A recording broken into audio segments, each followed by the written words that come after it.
Welcome to Chemilites. Now we're in the final stage of the reaction of Alkynes. Now we have what Ozonolysis, and we have what Acetylide formation, which is number 8, and number 9 Alkylation. I actually combine them together because it's the same reaction.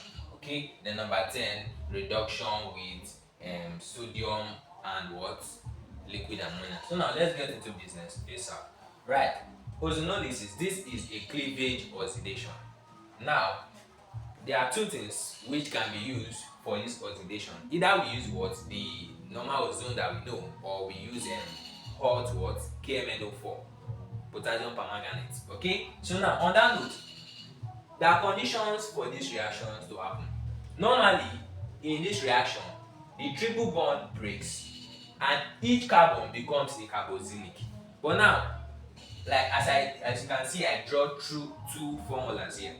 If you look at the first one, this one gave us 2 carboxylic. Now the down one gave us what?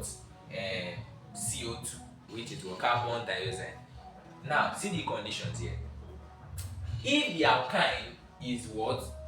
A terminal alkyne, we are going to get what? CO2 as our product. But now if we use what? Internal alkyne.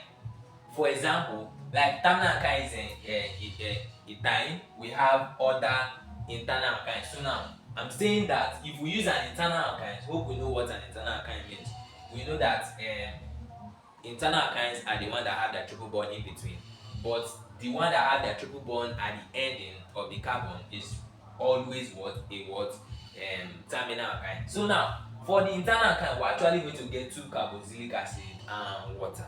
Hope you understand. Now moving forward, we have what I combine these two because they actually say I don't want to separate them. Now first of all is what acetylide formation. Now in this reaction, it's a nucleophilic or substitution. Something happens here. Now we use a terminal alkyne which has a displaceable or acidic hydrogen. Now for us to get our acetylide ion, we need a very strong base, and normal now we have the plug for it. Our sodium amide can do the work. So now when sodium amide attacks this terminal alkyne, what happens? It loses its proton, and that proton is the acidic hydrogen in the terminal alkyne. That will now give us our acetylide ion. Now if we want to name this acetylide ion, it's very simple. We are going to name it sodium acetylide. Sodium acetylide ion. Now this is just a continuation of the reaction. We don't actually need it. Okay, but this is the main thing we are talking about here, from here to here. Okay, now we've gotten our acetylide ion. All this whole process that we are talking about here is just a journey to get a longer carbon chain. Now we now come to what we call alkylation. In alkylation, we now use the acetylide ion, we further react it. Now why you are not seeing the sodium here again is that normal now, like when you have a compound, when you remove one part of the compound to react and you see a minus, it's denoting that it's coming from a compound. That particular radical or something is coming from another compound. Do we understand? So now this acetylide ion is coming from sodium acetylide. When we further react this guy, the acetylide ion now attacks a primary alkyl halide, a primary alkyl halide or halo alkanes. When they react, they will now form a longer carbon chain extended by 1 carbon, dependent on the alkyl halide.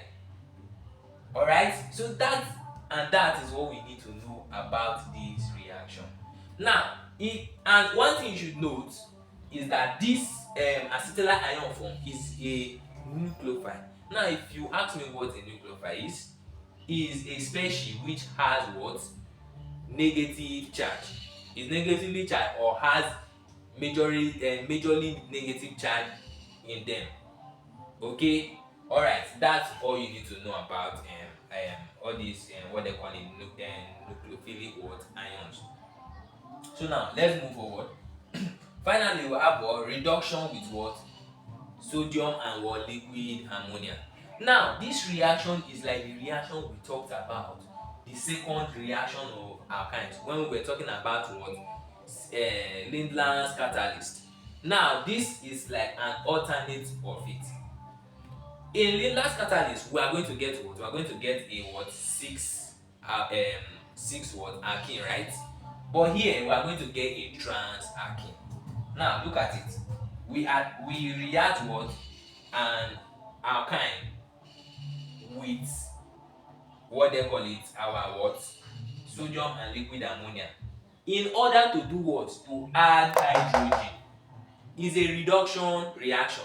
The way the Lindlar's catalyst reaction is also a reduction reaction. We are trying to reduce an alkyne to what? An alkene. Okay, now our product will now be what? We are going to get a product of what? An alkene, as I said earlier, but now it's a 6, a trans, sorry. I used the prime to differentiate between the original hydrogen here and the hydrogen added. Alright, thank you for watching this video. Please make sure you hit the subscribe button and like this video. Thank